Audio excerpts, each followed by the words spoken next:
అనన్య అత్తగారింట్లో అడుగుపెట్టి అరగంట అయింది. పెళ్లి బట్టలు మార్చుకుని సింపుల్గా సన్నటి ఎర్రంచు ఉన్న పసుపు పచ్చ రంగు లైట్ వెయిట్ పట్టుచీర కట్టుకుంది. ప్రమోద్ రూంలోకి వచ్చాడు. తన అల్మారాలోంచి ఏవో తీసుకుని బయటకు వెళ్తున్నాడు. వెనక్కి తిరిగి, హా అనన్య, నాకు వర్క్ ఉంది, ప్లీజ్ నువ్వు అమ్మా వాళ్ళకి సర్ది చెప్పు అనేసి వెళ్ళిపోయాడు. అనన్యకి ఏమీ సర్ది చెప్పాలి అనేది అర్థమే కాలేదు. బంధువుల అమ్మాయి ఒకరొచ్చి టిఫిన్ ఇచ్చి వెళ్ళింది. బాగా ఆకలేసింది అనన్యకి. చుప్చాప్గా తినేసింది. అరగంటకి మళ్ళీ ఆ అమ్మాయి వచ్చి అక్క కిందకి రమ్మంటున్నారు అని చెప్పింది. సరే అని కిందకి వెళ్ళింది. ఊరి వాళ్ళు చాలామంది వచ్చి ఉన్నారు. అందరితో పరిచయాలు అయ్యాయి. ఊరిలో జరిగే ఈసారి ఉత్సవాలకు రామ్మా, చాలా బాగుంటుంది అంది ఒక ఆవిడ ఆప్యాయంగా దగ్గరకు తీసుకుని. అత్తగారి వైపు చూసింది. అత్త విమల సరే అని చెప్పు అన్నట్లు చూసింది. సరే అండి అంది అనన్య. అనన్య, భోజనాల్లోకి అన్నమే తింటావా, చపాతీ అయినా పర్వాలేదా అడిగింది విమల. అత్తయ్య, నేను చేస్తాను వంట అంది అనన్య. విమల నవ్వుతూ, ముందు ముందు నువ్వే చేస్తావుగా, ఇవాళ హాయిగా తినేసి రెస్ట్ తీసుకో అంది విమల. రాత్రి భోజనాల వేళ చుట్టాలకు తనకు అందరికీ నేల మీదే చాప వేసి బంతి భోజనం ఏర్పాటు చేశారు. ప్రమోద్ ఇంకా రాలేదు. తన పక్కన జంటగా ఒక మనిషి ఉండాలి కదా. పెళ్ళైన 10 గంటలకే తనను ఒంటరిగా వదిలి ఆయన ఎక్కడికి వెళ్ళారు అని ఓ ఆలోచన వచ్చి మనసుకు వెలితిగా అనిపించింది అనన్యకు. అనన్య, సరోజ పిన్ని నిన్ను ఒక పాట పాడమని అడుగుతున్నారు, వినబడలేదా, సిగ్గుతో సమాధానం ఇవ్వట్లేదా అంది విమల. హా అత్తయ్య అని అనన్య సరోజ వైపు చూసింది. ఏదమ్మాయి, నీ గొంతులో ఓ పాట వినిపించు అంది సరోజ. ఈ వేళలో నీవు ఏం చేస్తూ ఉంటావో అనే పాట పాడాలనిపించింది. పాడింది అనన్య.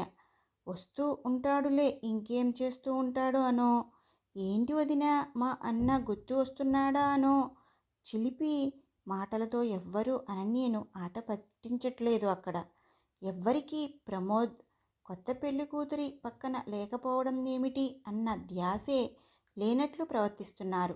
అనన్యకు మనసులో చిన్నగా ముళ్ళుగుచ్చుకున్నట్టు బాధ కలిగింది. ఆ రాత్రి 11 గంటలకు అనన్య ఒక్కతే రూంలో ఒంటరిగా ఉంది. తాను 2 రోజుల తరువాత కాలేజీలో చెప్పే లెసన్స్ చూసుకుంటోంది. విమల వచ్చింది. ఈ 2 రోజులు చాలా అలసిపోయావుగా, ఇంకా పడుకో అనన్య అంది. ఆవిడ రూంలోనే సోఫాలో సర్దుకుని పడుకుంటూ. అప్రయత్నంగా అనన్యకు ఆశ్చర్యంతో కళ్ళు పెద్దవయ్యాయి. ఏమిటిది, నా తొలి రాత్రి అన్న ధ్యాసే లేనట్లు చాలా మామూలుగా ప్రవర్తిస్తుంది ఈవిడ. అసలు ఏమి జరుగుతోంది నా చుట్టూ అనుకుంది అనన్య. కొంచెం చిరాకు, కొంచెం భయం, కొంచెం అయోమయంతో అనన్యకు తలనొప్పి వచ్చింది. కళ్ళు ఎందుకో తడి అయ్యాయి కూడా.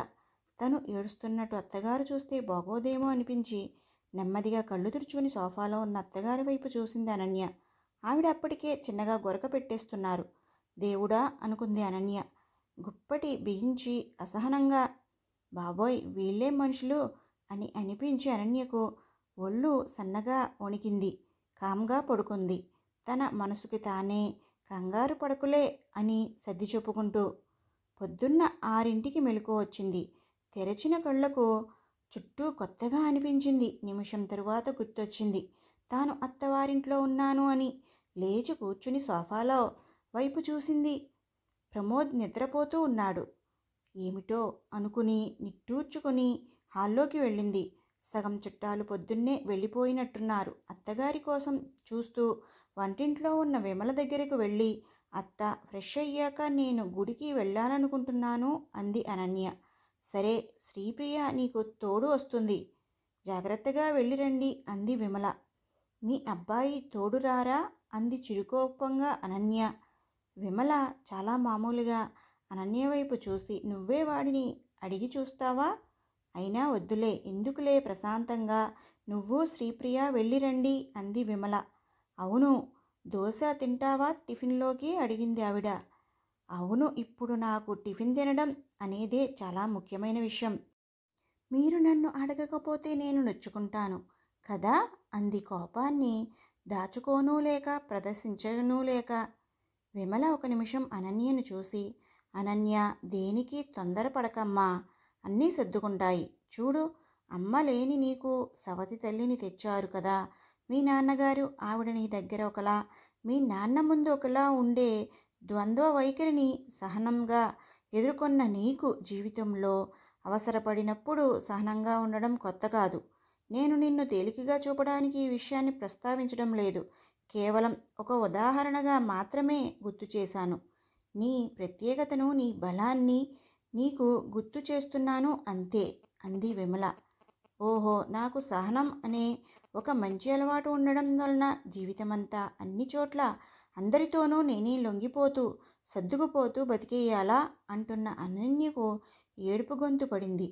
అది కాదు అనన్య అంటూ అనన్య దగ్గరకు రాబోయింది విమల. కరెక్ట్ అనన్య, నువ్వు సర్దుకోపోవాల్సిన అవసరం ఏమీ లేదు.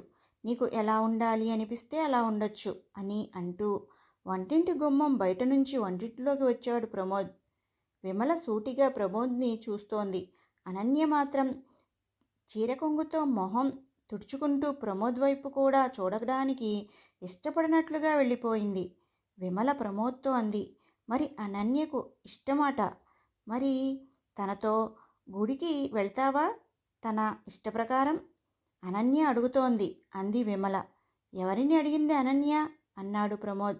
నీతో వాదన చేసే ఓపిక నాకు లేదు నాయనా అని అంటూ విమల హాల్లోకి వెళ్ళిపోయింది.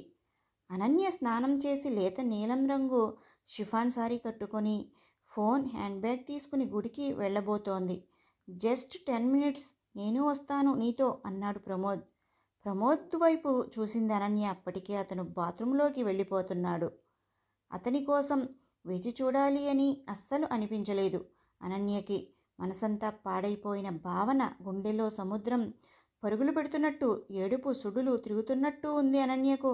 కాకపోతే స్వతహాగా తనకు ఉన్న వివేకం, సహనం అనన్యను కుదురుగా ఉండు అన్నట్లుగా భుజం తట్టి ఊరుకోబెడుతున్నాయి. ఒక్క 5 నిమిషాలు ఆలోచించుకుంది. నేను అనుకున్నట్లుగా ఏమీ జరగట్లేదు అనే కోణం నుంచి చూసి బాధపడను. పరీక్షగా చూద్దాం, నాకు ఏవి ఎలా ఎందుకు ఎదురవుతాయో అని తనని తాను నిర్దేశించుకుని తన మనసుని ఒక ఖాళీ కాగితంలా మార్చుకుంది అనన్య. బుర్ర కుదురుగా ఉండాలని బాసింపట్టు వేసుకుని కూర్చుని శ్వాస మీద ధ్యాస పెట్టి ఒక 5 నిమిషాలు ప్రాణాయామం చేసింది. ప్రమోద్ బయటకు వచ్చి చూసి, ఓ, యోగా చేసే అలవాటా, గుడ్ అన్నాడు. గుడికి వెళ్ళారు ఇద్దరు. దేవుని దర్శనం చేసుకున్నారు. అనన్య వైపు చూశాడు ప్రమోద్. దూరంగా మెట్లెక్కి వస్తున్న ఒక చిట్టి పాపను ఇష్టంగా చూస్తుంది అనన్య. ఆ పాపను చూస్తూ నవ్వుతూ చెయ్యూపుతుంది పలకరింపుగా. అనన్య అన్నాడు ప్రమోద్. అనన్య అతన్ని చూసింది. కాసేపు ఒకరినొకరు చూసుకున్నారు. ప్రమోద్ చెబుతున్నాడు. అనన్య, నాకు, నేను అంటూ ఆగాడు. అనన్య ప్రశాంతంగా ఎదురు చూస్తుంది అతను చెప్పేది వినేందుకు. నేను ఢిల్లీ వెళ్ళిపోవాలి, ఇక్కడ ఉండను, నిన్ను కూడా నాతో తీసుకుని వెళ్ళను అని ఆగి అనన్య స్పందన కోసం ఆమెను చూశాడు. అనన్య కేవలం చెవులకే పనిపెట్టింది. అనన్య, నాకు పెళ్ళి, బంధాలు అని ఎలాంటి బాదరబందీలు ఇష్టం లేదు. ప్రేమ, స్నేహం నాలో లేవని కాదు. నాకు ఆప్యాయంగా ఉండాలనిపించినప్పుడు ఉంటాను, పట్టించుకోకుండా ఉండాలనిపించినప్పుడు అలాగే వదిలేస్తాను. నా మనసుకి ఎలా అనిపిస్తే అలా ఉంటాను. గిరి గీసుకుని ఇలానే ఉండాలి అనే మనస్తత్వం అస్సలు కాదు నాది. ఇప్పుడు నేను చెబుతున్నంత సులువుగా కూడా కాదు నా ఆలోచన తీరు. నాకు ఊహ వచ్చినప్పటి నుంచి ఇలానే ఉంటున్నాను. నన్ను నేను, ఇది నేను అని నిర్వర్తించుకోలేను కూడా. అయితే మరి నాకు పెళ్ళెందుకు, బంధమెందుకు అని నీకు అనిపిస్తుందా అన్నాడు. అభావంగా అతని వైపు చూసింది. అమ్మ దిగులు పడుతుంది. నాకు ఒక తోడు ఉండాలని గత 6 ఏళ్లుగా అడుగుతోంది. పెళ్ళికి ఒప్పుకోమని. ఎప్పుడూ నాకు ఒప్పుకోవాలని అనిపించలేదు. నీ ఫోటో చూపించినప్పుడు మాత్రం మొదటిసారి నాకు పెళ్ళికి సరే అని చెప్పాలనిపించింది. సరే అన్నాను అంతే. నీ వివరాలు కూడా నాకు తెలుసుకోవాలి అని అనిపించలేదు. ఇప్పుడు మన పెళ్ళి తర్వాత నువ్వు నా జీవితంలో ఉంటావు, సందేహమే లేదు. నువ్వు నా నవ్వొస్తుంది నాకు చెప్పాలంటే. భార్యవి అని చెప్పాలి అనే కంటే నువ్వు కూడా నా జీవితంలో ఒక ముఖ్యురాలివి అనిపిస్తోంది. అంతవరకే చెప్పగలను. కొంచెం అయోమయంగా ఉంది కదా?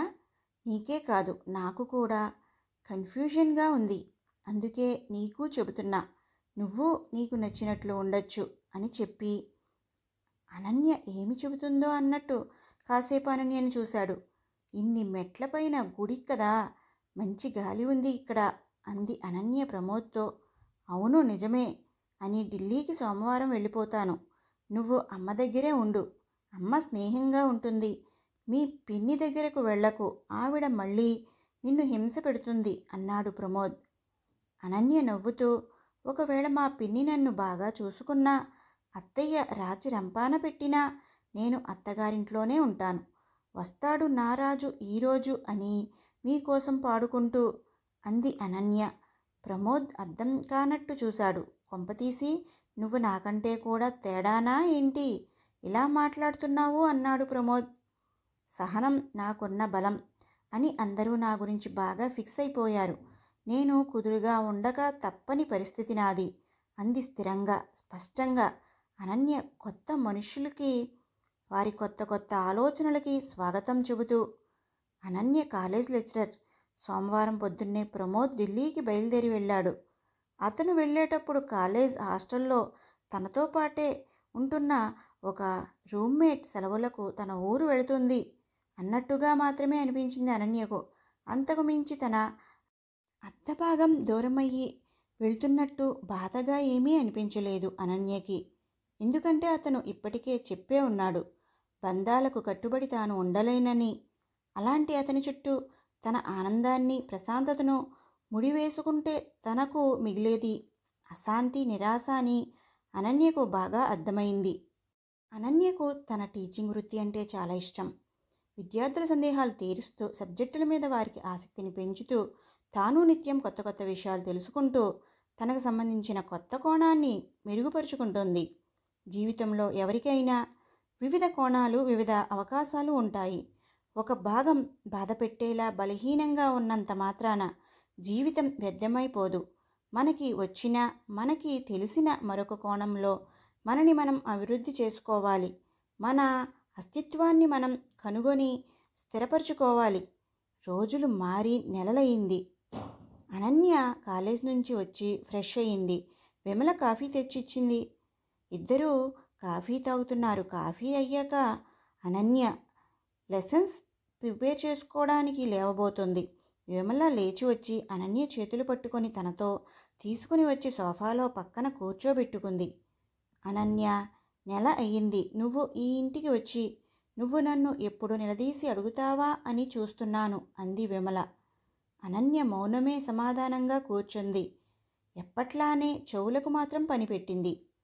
నువ్వు వచ్చిన 4 రోజులకే నేను నీ నుంచి ప్రశ్నల నిందలు వస్తాయనుకున్నాను. నా ఊహలకు భిన్నంగా నువ్వు చాలా మామూలుగా తిరిగేస్తున్నావు. కానీ సాటి ఆడదానిగా నాకు నీ గుండెల్లో నువ్వు దాచుకున్న బడబాగ్ని తెలిసింది.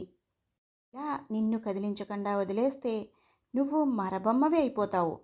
నేనైనా ఇప్పుడు చెప్పబోయే వివరాలు ఇంకా ముందే నీకు చెప్పచ్చు. కానీ నీకు ఈ ఇల్లు, నేను, ప్రమోద్ ఇలా అన్నింటి గురించి నీకు ఒక అలవాటులాగా, ఒక అవగాహనలాగా వచ్చాక నేను చెప్పాల్సింది చెబితే బాగుంటుంది అని ఆగాను. పెళ్ళికి ముందు ఇదంతా చెబితే నీకు ఇక్కడ ఉన్న పరిస్థితుల కంటే కూడా ఎక్కువ ప్రశ్నలు, ఎక్కువ సందేహాలు నిన్ను అనవసరమైన అయోమయంలోకి పడేస్తాయి. ఆ సందిగ్ధత నీకు అవసరం లేదు అనుకున్నాను. నీ పినతల్లి, అదే సవితి తల్లి నిన్ను వదిలించుకునేందుకు మా గురించి సరిగ్గా ఆరా కూడా తీయలేదు.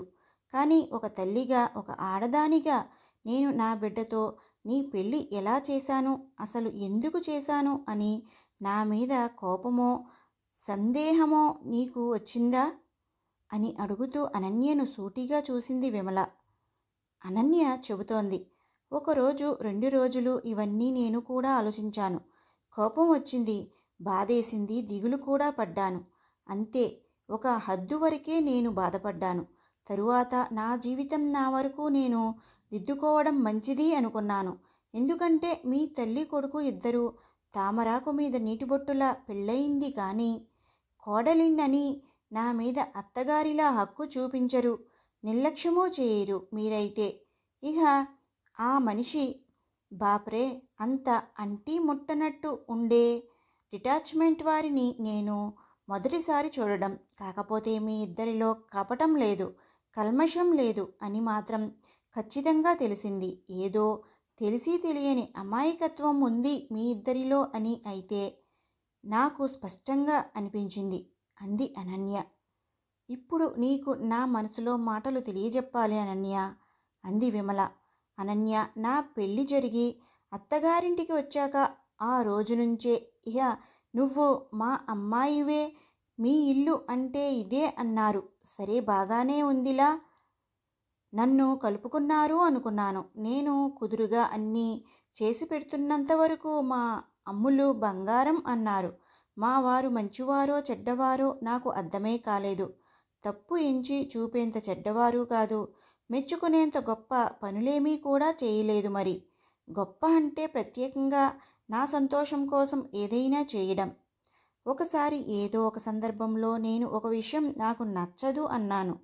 అప్పుడు మా ఇంటి కోడలు మా మాట కాదంటే నచ్చదు అన్నారు మామగారు, పరోక్షంగా నన్ను ఉద్దేశించి చెబుతూ మా అత్తగారితో. ఇహ ఆవిడ వెంటనే అందుకొని వేరే ఇంటి కోడళ్ళు అంత బాగా ఇంత బాగా అని పోల్చి చెబుతూ నన్ను తక్కువ చెయ్యాలని చూశారు. నేను వంట చేస్తూ ఉంటే వాళ్ళిద్దరూ నన్ను బాధపెట్టే పనిలో ఉన్నారు. మాటల తోటాలతో చాలాసేపు విన్నాను. కోపంలో ఉక్రోషంతో ఏనాడు ఎవరికీ ఎదురు చెప్పే అలవాటు లేక నేను అనాలనుకున్న మాట అందామా వద్దా అన్న సంశయంతో అనుకుంటూ కొంచెం గట్టిగా వచ్చింది గొంతులోంచి నా మాట. ఇన్ని రోజులు మంచిగా అనిపించిన నేను ఒక్క విషయంలో ఇది నాకు ఇష్టం కాదు అని స్వతంత్రించి చెప్పేటప్పటికీ నేను మీకు చెడ్డ కోడలిని అయ్యానా అని. అంతే. వెంటనే మా మామగారు చెక్కు చెదరకుండా అంతే కూల్గా, కోడలు ఇలా అరిస్తే మాకు నచ్చదు, ఇదా మాకు నువ్వు గౌరవం ఇచ్చే పద్ధతి అనేశారు. నా ఇష్టానికి కాస్తైనా విలువ ఇవ్వరు. ఎంతసేపు వారి ఇష్టాలు వారి పద్ధతులు మాత్రం నాకు గుర్తు చేస్తూ ఉంటారు.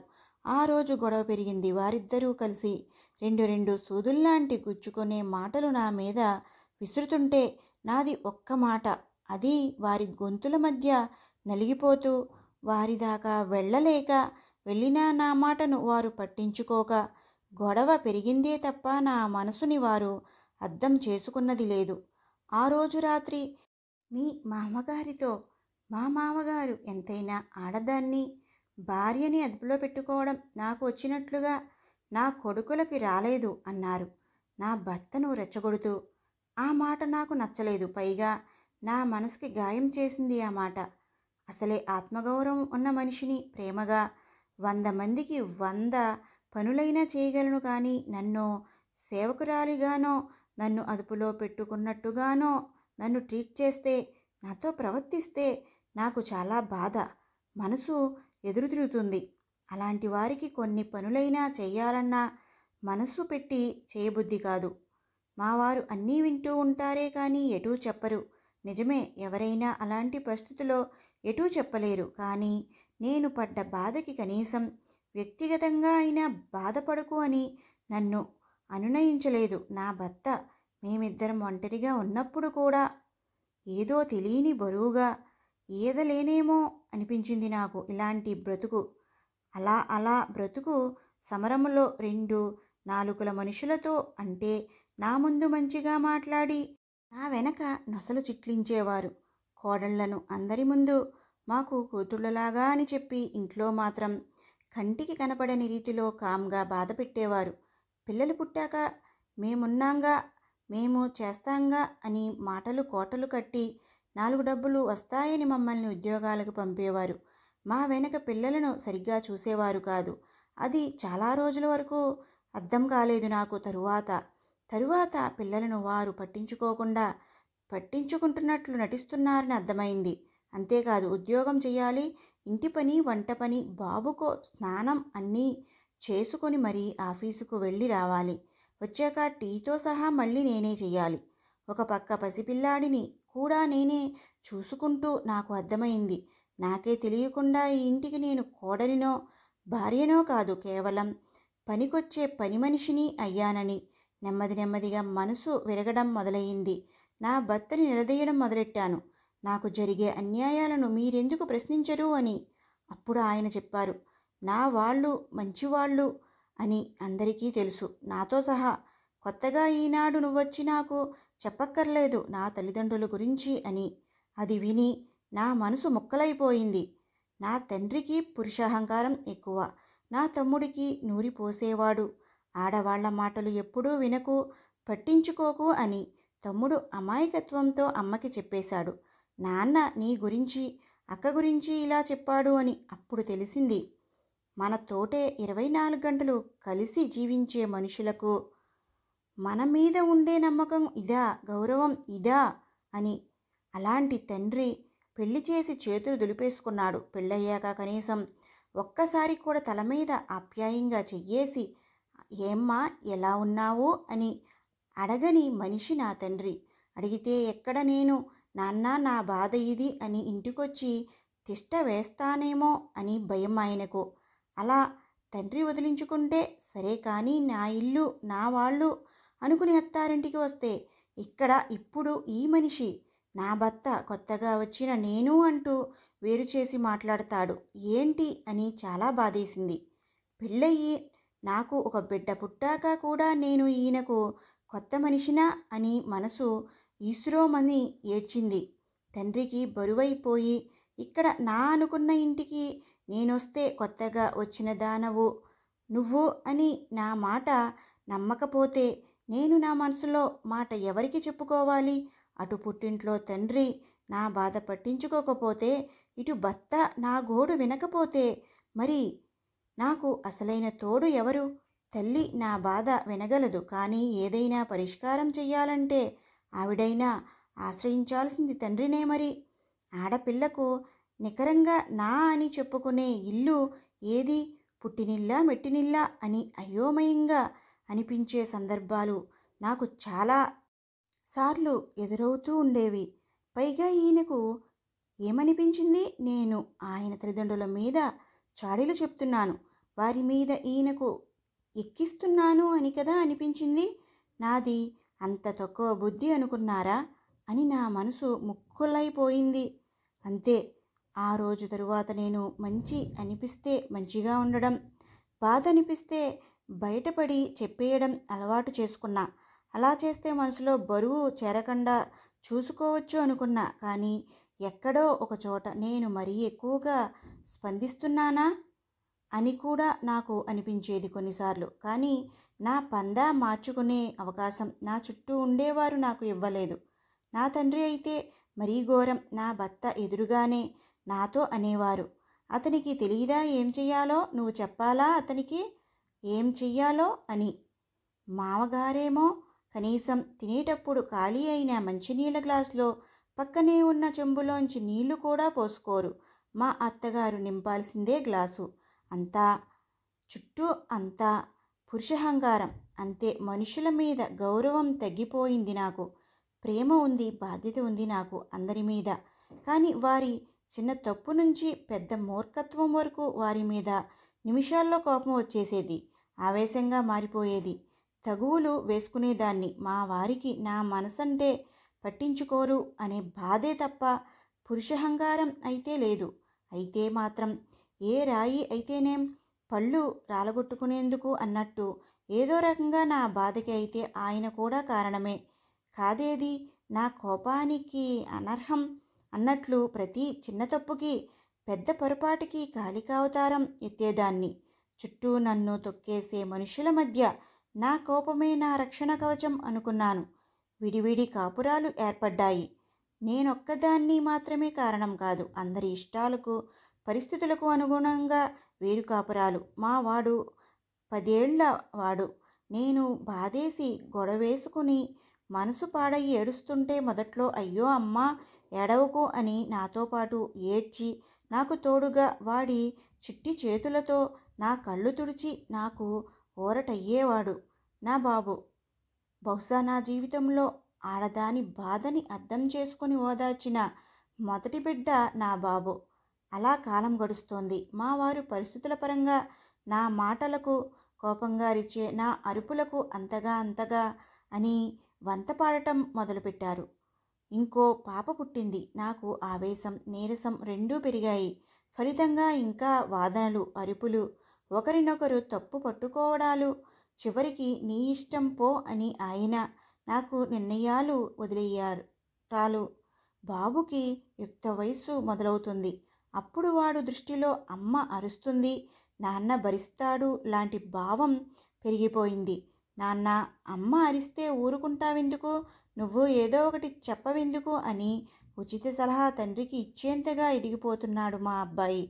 అతనిలో ఏదో మూల బంధాల మీద, అనుబంధాల మీద భయం, చిరాకు మొదలయ్యాయి. మొదట్లో సున్నితమైన మనసుతో అమ్మ కోసమే, నాన్న కోసమో బాధపడి కన్నీరు కార్చిన పిల్లాడు చాలాసార్లు అదే సున్నితమైన మనసు పాడవుతూ ఉంటే ఆ చెదిరిన మనసు కూడగట్టుకోవడానికి చిన్నగా తన పరిధిలో తన ఆనందం మాత్రం గ్రహించుకొని, అంటే ఇష్టమైన సబ్జెక్ట్ చదువుకోవడమో, పాటలు వినడం, పాటలు పాడుకోవడం, యోగా చేసుకోవడం, అలా తన కోసం సౌకర్యవంతమైన వ్యాపకాలు, కంఫర్ట్ జోన్ సృష్టించుకోవడం అలవాటు చేసుకున్నాడు. పెళ్ళి అంటే తలనొప్పి, పెళ్ళాం అంటే రాకాసి ఏమో అనే భయం వాడిలో గూడు కట్టుకుపోయి ఇవన్నీ నాకు అర్థం అయ్యేటప్పటికీ ఆలస్యం అయిపోయింది. వాడి ఆలోచనల, సొంత అభిప్రాయాల తేనెపుట్టలో, సాలెగూడులో బందీ అయిపోయాడు అని ఆపింది విమల. అనన్య విమల వైపు చూసింది. విమల కళ్ళల్లో నీళ్లున్నాయి. అత్తమ్మా అని అనునయంగా విమల చేతిని పట్టుకుంది అనన్య. బాధపడకండి అత్తమ్మా అంది అనన్య. నాది బాధ కాదు, నీకోసం ఆలోచనతో గుండె బరువెక్కింది అంది విమల. అత్తమ్మ, సమస్య ఏంటో తెలియకుండా పద్మవ్యూహంలో చిక్కుకున్నట్టుగా ఉన్నప్పుడు నిస్సహాయంగానూ బాధగానూ అనిపించింది. ఇప్పుడు సమస్య తెలిసింది. పరిష్కారం కోసం ఆలోచిద్దాము. ఇన్ని రోజులు ఏమీ అర్థం కాక గజిబిజిగా ఉన్న నా మనసుకి కనీసం ఈరోజు ఒక కారణం ఇది అని తెలిసింది. ఈ సమస్యకి పరిష్కారం చూడాలి ఇప్పుడు, అంతే అంది అనన్య ధైర్యంగా, స్పష్టంగా. అనన్య, నీకు అన్యాయం చేయాలని కాదు, ఒక రకంగా సవతి తల్లితో ఉన్న నీ పరిస్థితి నుంచి నిన్ను విడిపించడానికి, మరో రకంగా నీ ఓర్పు, గుణం, నీ ఆలోచన సరళి తెలిసి నీ సహాయం నాకు కావాలి అనుకుని నిన్ను కోడలిగా తెచ్చుకున్నాను. మా అబ్బాయి చెడ్డవాడు అయితే కాదు, ప్రేమ వ్యవహారం లేదు, చెడు అలవాట్లు లేవు. ఏదో ఒకరోజు తప్పకుండా నీ దగ్గరకు ఇష్టంగా వస్తాడు అని వాడి సున్నిత మనసు మీద నాకొక నమ్మకం అంది విమల సంజాయిషీగా. అనన్య సరే అన్నట్టు తలూపి అత్తగారి చేతిని తన చెంపకు ఆనించుకుంది. 3 నెలల గడిచాయి. ప్రమోద్ తల్లితో మాట్లాడుతూ ఉండేవాడు. తల్లి తనకి ఫోన్ చేసినప్పుడు అతనేమి అనన్య గురించి అడగకపోయినా విమల అనన్య గురించి ఏదన్నా చెబుతుంటే మాత్రం కామ్గా వినేవాడు. వద్దులే అనన్య గురించి అని మాత్రం ఎప్పుడూ అనలేదు. ఎప్పుడన్నా హాయ్ అని మెసేజ్ చేసేవాడు అనన్య ఫోన్కి. అనన్య బదులుగా హాయ్ అనేది, అంతే. అలా కొన్ని నెలలు గడిచాయి. విమల అనన్య మధ్య మంచి అనుబంధం ఏర్పడింది. అన్ని కబుర్లు చెప్పుకునేవారు, తమాషాగా మాట్లాడుకునేవారు. ఒకరి మీద ఒకరికి కోపం వస్తే పోట్లాడుకునేవారు. అలిగి 4 రోజులు మాట్లాడుకునేవారు కాదు. 5వ రోజు అనన్యకి ఇష్టమని గారెలు, ఆవడలు చేసి విమల తన కోపానికి తెల్లజెండా ఊపి శాంతి సంకేతం ఇవ్వాలనుకుంటే అనన్య కాలేజ్ నుండి వస్తూ విమలకి చాలా ఇష్టమైన వేడివేడి జిలేబీ తీసుకొచ్చి అత్తగారిని మంచి చేసుకోవాలి అనుకునేది. ఇద్దరు ఒకరితో ఒకరు మాట్లాడుకోకుండా 4 రోజులకు మించి ఉండలేరు. అంతటి స్నేహం వారిద్దరి మధ్య తయారైంది. ఒకరోజు విమలకి చెప్పింది అనన్య, ఎవరైనా అమ్మ ఇంటి నుండి అత్తగారింటికి వెళ్తారు, నేను మాత్రం పుట్టింటి నుండి అమ్మ దగ్గరకు వచ్చాను. చిన్నతనంలోనే నాకు దూరమైన కన్నతల్లి మళ్ళీ ఇప్పుడు నాకు దొరికింది అత్తమ్మ అని ఒక మంచి అంచు చీర మీద 4 మూరల మల్లె పువ్వులు, పండు తాంబూలం పెట్టి ఒక శుక్రవారం సాయంత్రం విమలకు బహుమతిగా అందించి విమల కాళ్లకు దండం పెట్టుకుంది అనన్య. పిచ్చి తల్లి, నేను చేసింది ఏముందిరా? మా అత్తగారు నాతో ఎలా ఉండుంటే నా మనసుకు ప్రశాంతంగా ఉంటుంది అనుకునేదాన్నో అలా నేను ఇప్పుడు ఆచరిస్తూ ఉన్నాను. అంతేనమ్మా అంది విమల అనన్యను ఆప్యాయంగా దగ్గరికి తీసుకుంటూ. ఒకరోజు అనన్య లెసన్స్ చూసుకుంటోంది. విమల వచ్చింది అనన్య రూంలోకి. ఇంకా పడుకోలేదు మీరు, నాకంటే అలవాటు, మీ ఆరోగ్యం పాడవదు అంది అనన్య విమలతో. రేపు ప్రమోద్ పుట్టినరోజు తల్లి, సరిగ్గా 12ంటికి ఫోన్ చేసి విష్ చేస్తాను ప్రతి సంవత్సరం. ఈసారి నువ్వు కూడా విష్ చేస్తావని వచ్చాను అంది విమల. అన్నట్టు తలోపి ఊరుకుంది అనన్య. అన్నో ప్రమోద్కి విష్ చేస్తావుగా అంది విమల. మనస్ఫూర్తిగా విష్ చేస్తాను అత్తమ్మ, విష్ చేసేందుకు నాకేం అభ్యంతరం లేదు అంది అనన్య. 12ంటికి విమల ఫోన్ చేసింది. కన్నా, హ్యాపీ బర్త్డేరా అంది విమల. అటువైపు ప్రమోద్ మాట్లాడుతున్నాడు. ఒక్క నిమిషం నాన్న, అనన్య మాట్లాడుతుంది అని ఫోన్ అనన్యకు ఇచ్చింది. హలో, హ్యాపీ బర్త్డే అంది అనన్య. థ్యాంక్ యూ అనన్య, ఇంకా నిద్రపోలేదా అన్నాడు ప్రమోద్. నాకు ఇలా అలవాటే, తరువాతి రోజుకి లెసన్స్ ప్రిపేర్ అవుతాను అంది అనన్య. ఫ్రెండ్స్తో పార్టీ ఉందా ఇప్పుడు అంది అనన్య. అసలు ఈరోజు నా బర్త్డే అని నాకు గుర్తులేదు. బహుశా రేపు పార్టీ అడగచ్చు ఫ్రెండ్స్, కానీ నాకు అమ్మ చేతి స్వీట్ తింటేనే అసలు పార్టీ ఆనందం అన్నాడు అప్రయత్నంగా ప్రమోద్. ఓ అవునా అంది అనన్య. అత్తమ్మకి ఇస్తున్నా ఫోన్ అంది అనన్య. విమల ఫోన్ మాట్లాడి పెట్టేలోపు తన ఫోన్లో ఏదో చెక్ చేసింది అనన్య. విమల ఫోన్ పెట్టేయగానే, అత్తమ్మ రేపు పొద్దున్నే మీరు ఏదో ఒక స్వీట్, మైసూర్పాక్, రవ్వ లడ్డు, జీడిపప్పు పాయసం ఏదో ఒకటి తయారు చేసి మంచిగా ప్యాక్ చేసి ఇవ్వండి. పొద్దున్న 9ంటికి ఫ్లైట్కి ఢిల్లీకి బయలుదేరదాం అంది అనన్య ఆన్లైన్లో టికెట్స్ బుక్ చేయబోతూ. ఏంటి ఎక్కడికి అంది విమల. మీ అబ్బాయికి మీ చేతి స్వీట్ కావాలట, తన బర్త్డేకి తీసుకుని వెళ్దాం అంది అనన్య.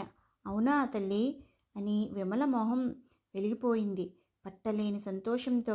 కోడలు తన కొడుకు ఇష్టం తీర్చాలని పడే తొందర చూసి మళ్ళీ వెంటనే ఈ ప్రేమని వాడు సరిగా అర్థం చేసుకుని మన్ననగా ఉండి అనన్యను నిరుత్సాహపరచకుండా ఉంటాడో లేదో అని కొంచెం భయం కూడా వేసింది.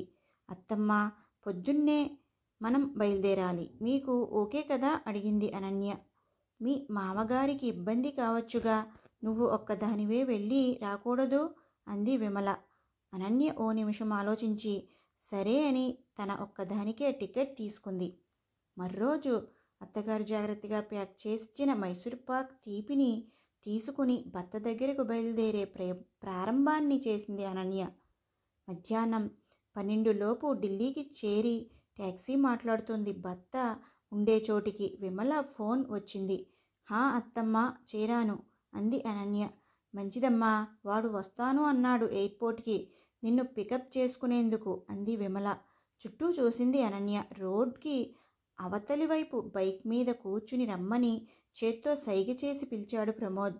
తెలియకుండానే అనన్య బుగ్గలు చిరునవ్వుతో ఎర్రబడ్డాయి. భర్తని చూడగానే రోడ్ దాటి వెళ్ళింది. హాయ్, జర్నీ ఎలా ఉంది పలకరించాడు ప్రమోద్. బాగుంది, హ్యాపీ బర్త్డే అని విష్ చేస్తూ షేక్ హ్యాండ్కి చెయ్యి అందించింది. థ్యాంక్ యూ అని చెయ్యి కలిపాడు.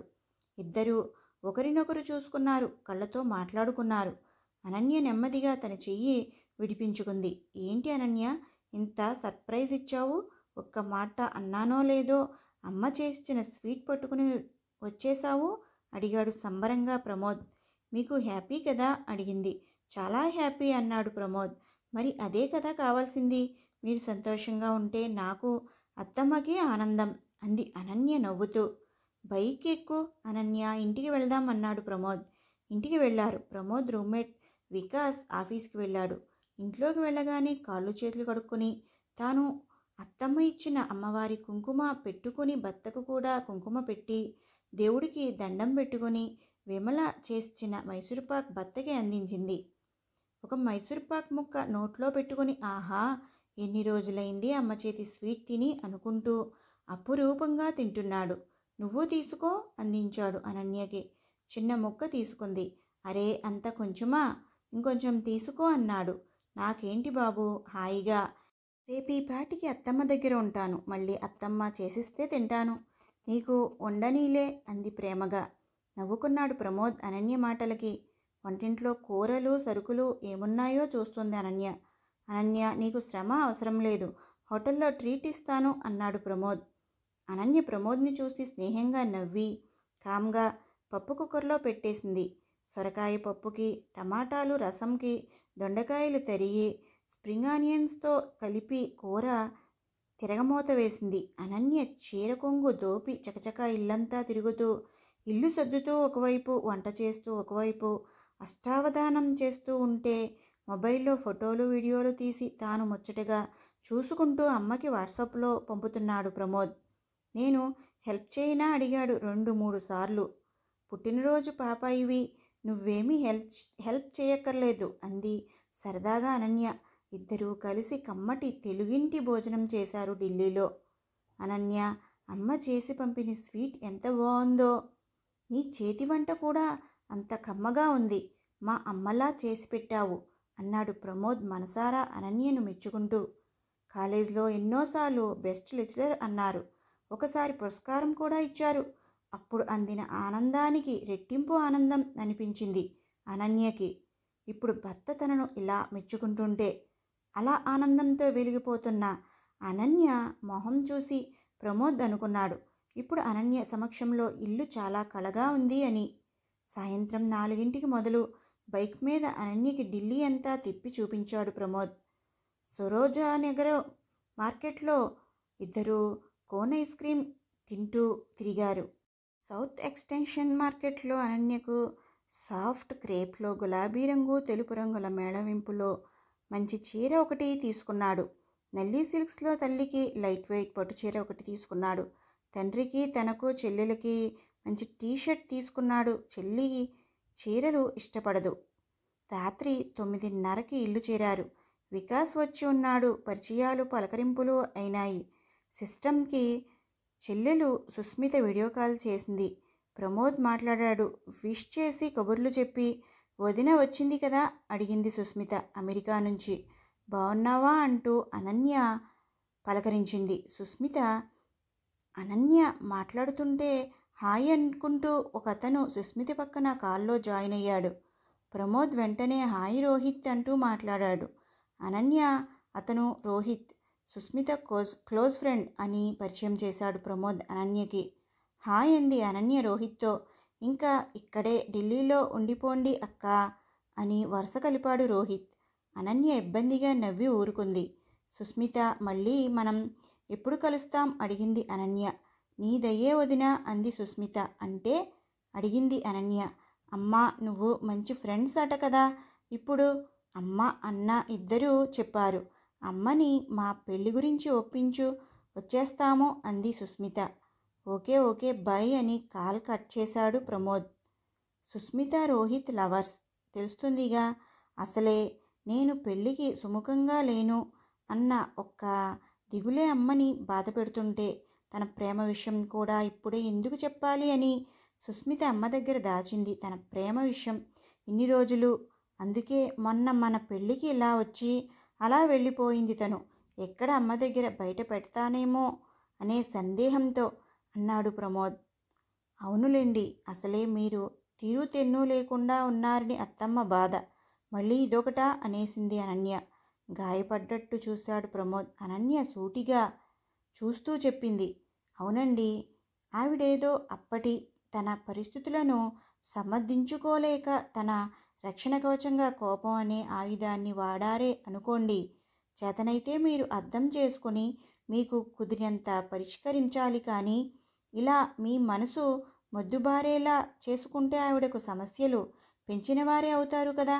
ఉన్న 2 బిడ్డల్లో ఒకరు మీలా లోకరీతికి విరుద్ధంగా ఉంటూ మరొకరు ప్రేమ అని అమ్మకి చెప్పలేను అంటూ దాచిపెట్టి దూరంగా వేరే దేశంలో సమయం గడుపుతూ ఇలా ఉంటే మీ అమ్మగారికి మనస్తాపం ఎప్పటికి తీరేను చెప్పండి. ఆవిడ తన సమస్యలను భూతద్దంలో చూసి తన పరిస్థితిని చిక్కుముడి చేసుకున్నారని అర్థం చేసుకోకుండా మీరింకా క్లిష్టమైన పరిస్థితిని ఆవిడకు అందించారు. మీకు ఉన్న పెద్ద ఉద్యోగం, మీకు ఉన్న సౌకర్యాలు ఇవ్వలేని ఆనందం, మీకు మీ పుట్టినరోజున మీ అమ్మ చేతి తీపి ఇచ్చింది అంటే మీ ఆనందం మీ అమ్మగారితోనే ముడిపడి ఉన్నట్టుగా అర్థం. అలాంటి తల్లికి దగ్గరగా ఉండి ఆవిడ ఆలోచనలకి అనుగుణంగా మీకు నచ్చినంతలో మీరు ఉంటే మీ ఇద్దరికీ ఆనందమే కదా అని చెబుతూ ఉన్నట్టుండి ఆగిపోయింది. అంతా శ్రద్ధగా వింటున్న ప్రమోద్ ఎందుకు ఆపింది అని ప్రశ్నార్థకంగా చూస్తున్నాడు అనన్య వైపు. సారీ ప్రమోద్, మీ బర్త్డే రోజు మిమ్మల్ని తప్పుబట్టి మీకు బాధ కలిగిస్తున్నట్టు ఉన్నాను అంది అనన్య పశ్చాత్తాపంగా. లేదు అనన్య, నీ మాటలు నిజమే. పుట్టినరోజున బహుమతులు శుభాకాంక్షలు రావడం ఒక ఆనందం. కానీ మనిషిగా మనం మన వ్యక్తిత్వంలో ఎదిగేందుకు తోడ్పడే 4 మంచి మాటలు దొరకడం, అలా చెప్పి సరైన దారి చూపించేవారు ఎదురుగా దొరకడం మరీ ఆనందం. పుట్టినరోజు అంటే మనిషిగా మన ఒక బలహీనతను వదిలిపెట్టి ఒక మంచి దారిలో ఒక అడుగు వేయడం. వయసు పెరిగినట్టే మంచి బుద్ధి కూడా కొంచెం పెరగాలి. అదే అసలైన పుట్టినరోజు. నువ్వు నాకు అందించిన బహుమతి బాగుంది అని హాయిగా నవ్వాడు ప్రమోద్. అనన్యకు మనసుకి ఒక చిన్న ప్రశాంతతా వీచిక తాకింది. మనసులో బరువు కొంచెం తగ్గి ఊరటగా అనిపించింది. మర్రోజు అనన్య తిరుగు ప్రయాణానికి బయలుదేరుతుంటే ప్రమోద్కి దిగులుగా అనిపించింది. నిన్న అనన్య సమక్షం తనకు ఒక నిండుతనాన్ని ఇచ్చింది. ఇప్పుడు అనన్య వదిలి వెళ్తుంది అనుకుంటే తనలో సగం తనని విడిచి వెళ్తున్నట్టుగా మొదటిసారి అనిపించి బాధగా ఉంది ప్రమోద్కి. అనన్య ప్రమోద్తో బై, టేక్ కేర్ అని చెప్పి ఎయిర్పోర్ట్లో ముందుకి వెళ్ళిపోయింది. Baira Ananya, happy and safe journey అని చెయ్యి అందించాడు షేక్ హ్యాండ్కి. అనన్య నవ్వుతూ చెయ్యి కలిపింది. ప్రమోద్ నవ్వుతున్నాడు కానీ అతని కళ్ళల్లో సన్నటి నీటి చెమ్మ. అతని మనసులో సున్నితపు తడి మళ్ళీ మొదలైంది అన్న దానికి గుర్తుగా. అనన్య వచ్చాక అత్తాకోడళ్ళిద్దరూ 4 రోజులు ఢిల్లీ కబుర్లతోనే గడిపేశారు. దీపావళి రాబోతుంది. సుస్మితకు రోహిత్ని తీసుకురమ్మని ఫోన్ చేసింది అనన్య. అత్తగారితో మామగారితో అప్పటికే అన్ని విషయాలు మంచిగా ఒప్పించి ఉంది అనన్య. పిల్లలు దారి తప్పి తిప్పలు పడుతున్నారు. ఇప్పుడు ఏదో రకంగా ప్రమోద్, సుస్మిత సంతోషంగా ఉంటే చాలనుకున్నారు విమల, నారాయణ దంపతులు. దీపావళికి లక్ష్మీ పూజకి అన్నీ సిద్ధం చేస్తున్నారు విమల, అనన్య. ప్రమోద్ వచ్చి గుమ్మం ముందు నుంచున్నాడు. ఏదో పని మీద హాల్లోకి వచ్చి ప్రమోద్ని చూసింది అనన్య. ప్రమోద్ అని ఆనందంతో గట్టిగానే అంది అనన్య. వంటింట్లో బొబ్బట్లు చేస్తున్న చేత్తోనే విమల కూడా గబగబా హాల్లోకి వచ్చింది. హ్యాపీ దీపావళి అని చెబుతూ ఇద్దరినీ చూసి నవ్వుతూ ఇంట్లోకి వచ్చాడు ప్రమోద్. ఆ రోజు రాత్రికే సుస్మిత, రోహిత్ వచ్చారు. మర్రోజు రోహిత్ అమ్మా నాన్న రాబోతున్నారు విమలమ్మ ఇంటికి. అందరూ తేలికైన మనసులతో కళకళలాడుతూ దీపావళి లక్ష్మికి స్వాగతం పలుకుతున్నారు. సహనం, సమయం ఈ రెండూ ఇవ్వగలిగితే ఏ బంధమైనా బాగుపడి ఆనందం పొందగలిగే అవకాశం ఉంటుంది.